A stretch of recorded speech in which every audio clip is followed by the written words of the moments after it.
Fundació Barcelona SIDA 2002 i Fundació SIDA i Societat, entitats que van organitzar conjuntament l'esdeveniment de la 14a Conferència Internacional. Com deia un dels organitzadors, irrepetible en tots els sentits. Repetible per la feina i per lo positiu que va ser, i irrepetible per no tornar-lo a fer mai més, per la feina que va suposar. Bon dia, doctor Luis Lures. Benvingut a Barcelona i a Catalunya. Ahir vam fer un acte al Parlament de Catalunya amb la presidenta del Parlament i el conseller de Salut, recordant els 10 anys de la Conferència de Barcelona, el juliol del 2002, i, entre altres coses, van presentar els treballs fets per la Fundació SIDA i Societat a Guatemala. Agraïm una vegada més al doctor Lures que ens hagi acompanyat i suposo que podem fer l'entrevista, si més no, en portunyol. Ho intentarem en castellà i en català. El Dr. Luis Lures és Deputy Executive Director of UNAIDS des del mes de gener d'aquest any, i el que per mi m'agradaria tenir la seva opinió és de com veu el paper de ONU-SIDA després de 30 anys de l'epidèmia y después de que hayan pasado muchas cosas. Doctor Luis, ¿cómo ve el papel de UNAIDS después de 30 años de epidemia y de pandemia en el mundo y cuál cree que es el rol que en estos momentos puede continuar teniendo UNAIDS con la lucha con esta enfermedad? Me parece un rol muy importante. La epidemia de SIDA, como sabemos nosotros, sigue. Hay progreso, pero mucho se hacer. Me parece que o rol há dois aspectos fundamentais. Um é não deixar que a gente se olvide da epidemia, que não se pode, que não se permita uma normalização da epidemia do SIDA. Né? Tem que seguir a mirada e liderar a inovação, do ponto de vista de adequar a resposta ao SIDA ao contexto que vivemos hoje, onde devemos tomar em conta o progresso, sem nenhuma dúvida, ser otimistas que podemos levar esta epidemia a seu fim, pero temos aún que avançar, principalmente do ponto de vista da prevenção, do acesso a tratamento pelos grupos mais vulneráveis. Em resumo, é um rol de liderazgo, mas modernizado, adaptado ao contexto e à fase que estamos em relação à epidemia hoje. Como sabe, desde la Fundación SIDA y Societat hemos trabajado en Guatemala durante 8 años. Una de las cosas que a mí más me ha llamado la atención de la ayuda internacional es que se ha movilizado una cantidad de recursos impresionantes para el SIDA, pero en cambio para otras enfermedades como tuberculosis o incluso sífilis, la situación sigue siendo bastante precaria, ¿no? Muchas veces vamos a los hospitales que se han beneficiado de ayudas del Fondo Global y vemos los servicios de SIDA muy modernizados, con una tecnología impresionante, pero aún los pacientes de otras enfermedades siguen teniendo una dificultad de acceso a servicios sanitarios. ¿Cómo ve esta dicotomía entre la ayuda específica a problemas como el SIDA y la falta de desarrollo de otros problemas de salud que muchas veces están íntimamente relacionados? Hoy, más que em el passado, sem nenhuma dúvida, há mais integração e o SIDA, em verdade, é uma palavra em inglês que me parece que define muito bem. Em catalão, eu não sei qual seria, trailblazer. É o SIDA como a linha de frente ou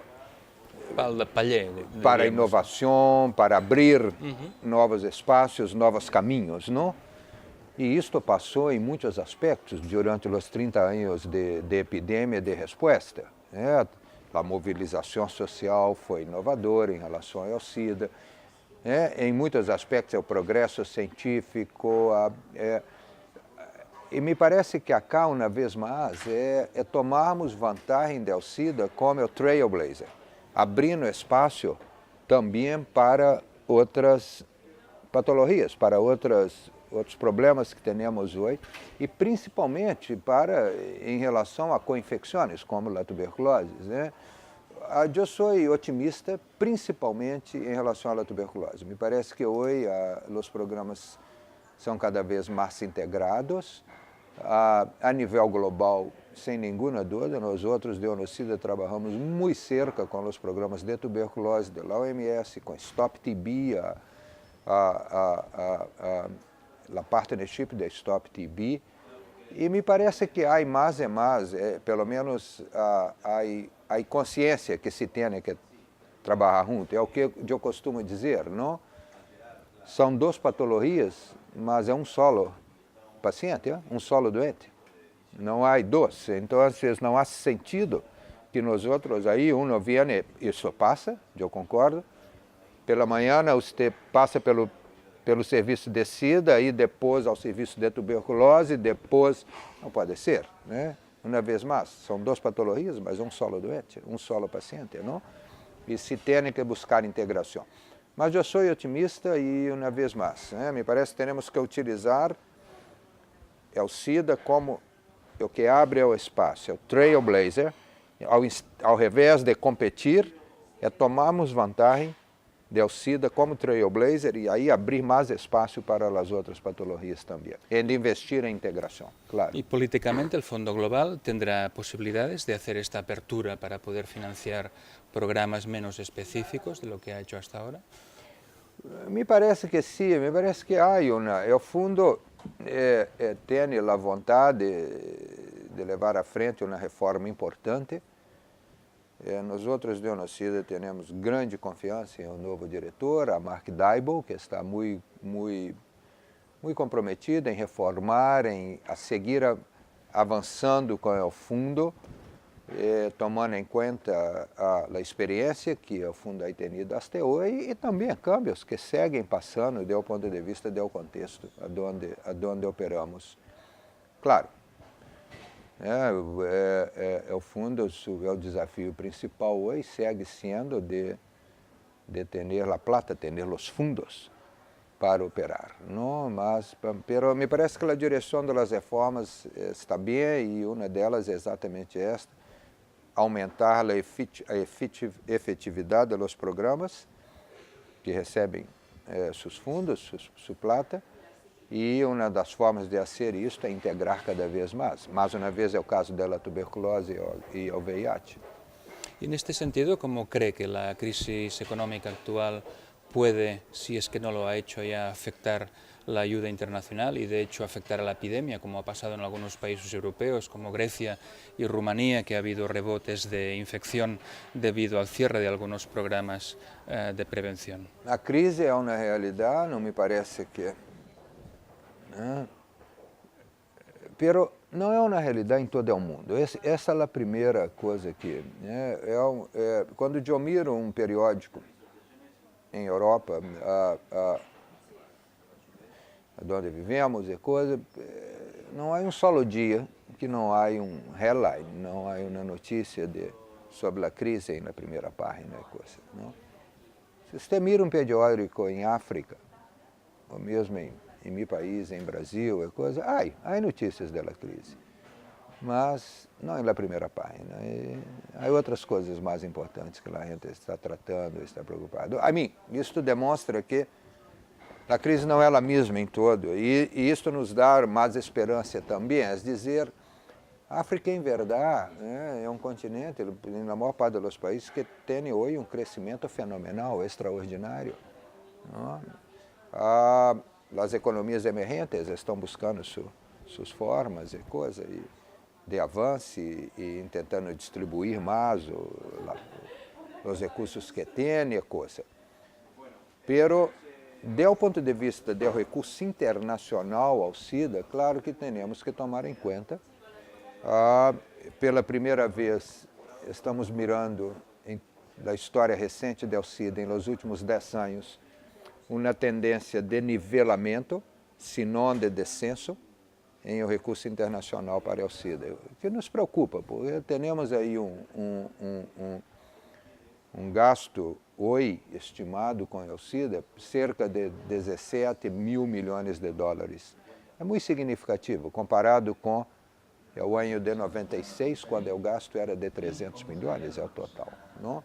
Pero há um gap importante. Deveríamos estar hoje gastando aí, quizás, 24 milhões de dólares para estarmos aí conforme das necessidades da resposta. Então, e há que seguir. Os compromissos internacionais são fundamentais para que se avance a resposta do SIDA hasta agora, até o fim da epidemia. Pero a boa notícia cá é que os países afetados cada vez mais comprometem de seus próprios pressupostos nacionais a resposta ao SIDA. Hoje, se você faz uma distribuição, se gasta mais de pressupostos nacionais que internacional. O gasto de pressupostos nacionais é maior que o gasto de pressuposto do que o gasto baseado em fundos internacionais. Isto traz uma nova dinâmica de resposta à epidemia, que corresponde a mais pertenência, ownership, pelos países afetados, o que é muito importante, porque isso nos dá uma noção de sustentabilidade da resposta. Não é uma coisa que vai ser hace hoje, amanhã não se pode mais porque não há fundos internacionais. Há muito mais compromisso de pressupostos nacionais e aí más sostenibilidad. Es una gran discusión en el mundo de la cooperación, lo de la sostenibilidad. Sí. Nosotros en Guatemala hemos tenido el ejemplo de que teníamos 3 clínicas, se han hecho con estándares que el Ministerio podía asumirlas, pero en cambio cuando ha cesado el financiamiento por parte de las agencias españolas, solo se ha podido mantener una, ¿no? Sí. ¿Cree que la sostenibilidad tiene que ser una condición sine qua non para dar ayuda internacional a los países? Es decir, sí, se tiene que asegurar que el país en un momento determinado puede asumirlo, cuando hemos demostrado que los servicios de salud pueden ser incluso insostenibles en nuestros propios países, como por ejemplo sí, en España, donde en estos momentos se están reduciendo importantes prestaciones de la seguridad social. Sí. Sí, no, este es un debate permanente y que se tem que tomar em conta com muita seriedade. Me parece que aí o que pode ajudar é cambiar a noção de financiação de gasto para mais uma noção de inversão, né? de investment, né? De alguma forma cambiar o conceito de financiação, não somente da resposta ao SIDA, mas como você comentou, de resposta aos problemas de saúde e sociais que estamos mirando hoje, e de uma forma que se podem criar a nível de país novos pactos, que se pode prever claramente, mas que quais são os compromissos, inclusive ao longo do tempo, mirando a sustentabilidade. Basicamente, temos que demonstrar que a inversão em SIDA tem retornos, inclusive do ponto de vista econômico, mesmo que passe a mais largo prazo. E desta forma, convencer as autoridades financeiras de cada país é coisa que é uma inversão. E a partir daí, nossa experiência é que usted tiene más sostenibilidad. En estos momentos, otro de los debates importantes es el uso de los antirretrovirales para prevención, ¿no? Tanto como PrEP como Test and Treat Approach, ¿no? De diagnosticar el mayor número posible de personas y tratarlas. UNH ha hecho un cierto compromiso, claro, con esta aproximación, entiendo. ¿Cómo ve la viabilidad de mejorar la cobertura, no solo del tratamiento como herramienta terapéutica, sino preventiva, cuando en algunos países la cobertura incluso para mujeres embarazadas es un poco más de la mitad? ¿Crees que se tiene que priorizar el uso de antirretrovirales o son cosas que se pueden hacer al mismo tiempo? Quizás ao mesmo tempo, Jory, mas me parece que há duas coisas aí. Nós hoje o que chamamos de bottom line, né? É o ponto de partida que queremos tratar mais gente. Okay? Temos 7 milhões ao mínimo, se somos muito conservadores, é o critério de elegibilidade, digamos aí, temos 7 milhões de pessoas aí que têm que ser tratadas, não? Há 8 milhões em tratamento, que é um grande avanço, para 7 milhões na espera ou mais, não? Quizá, provavelmente mais. Queremos tratar mais. Nós em UNOCIDA miramos o tratamento como prevenção, e o treatment as prevention, como uma das metodologias, de los approaches que se pode tomar em situações específicas, aonde localmente se decide que deve haver impacto e que se há condições logísticas e financeiras de se fazer. Parece que se tem que tomar em conta de uma forma pragmática, dependendo das epidemias, dependendo das condições locais, aí sim, mas nós de nenhuma forma de UNOCIDA somos a priori, contra tratamento como prevenção. Ao contrário, me parece que pode ser usado e aonde puder deve ser usado. Um outro aspecto que eu gostaria de olhar, principalmente falando contigo, como um científico de renome internacional, que tem um compromisso também com a resposta global, me parece que se tem que chegar aí a uma conclusão a este debate. Não hace bem aos países, está criando uma certa confusão este debate na comunidade científica, somos contra, somos a favor, é como uma guerra de religião, isso não é ciência. Há que se chegar a um ponto de acordo, e dizer sim ou não, mas se miramos tratamente as prevenção, tratamento como prevenção dentro de condições específicas, determinados critérios e coisas. Mas é muito importante, me parece que a comunidade científica haja um clear statement, né? Que chegue aí a um ponto de conclusão. De consenso, mesmo que intermédio. A ciência segue avançando, né? Mas como hoje, onde estamos, então como se aplica. Há uma certa confusão nos países. Otro tema que a mí personalmente me es difícil muchas veces de tratar como profesional trabajando en SIDA, y esto yo creo que pasa más en contextos occidentales donde por suerte el estigma en relación a las personas afectadas y a las conductas y orientaciones sexuales no es tan grave como en otros contextos, ¿no? Este equilibrio entre la excepcionalidad del SIDA y por tanto también de su diagnóstico y del estigma que podemos mantener cuando estamos alimentando también el tratar esta infección como una cosa muy distinta de la resta de infecciones, ¿no? Este es un equilibrio distinto que cada actor percibe y vive de una forma determinada. ¿Cuál es su impresión como profesional con amplia experiencia en el ámbito del SIDA de la dificultad de tratar este aspecto? Bueno, la realidad segue cambiando e de uma forma muito rápida agora. A discriminação segue sendo, quizás, o maior desafio para avançar com a resposta ao SIDA. A discriminação tem uma vida própria, né? É mais, em muitos aspectos, né? Tem mais poder que o vírus, que o VIH. Uno mira que discriminação é como a forma que eu miro, que como que segue envolvendo a nós outros como um problema, né? É como que não é uma luta que não termina, que a todo momento está já e envolve a nos desafiar, envolve como um desafio, né? Mira o que passa em diversos países do mundo hoje, do ponto de vista de hardening, endurecimento delas approaches e mesmo delas leis em relação a indivíduos que têm orientação sexual, que têm sexo com homens que têm sexo com homens, homossexuais masculinos. Isso está passando hoje, enquanto falamos, né?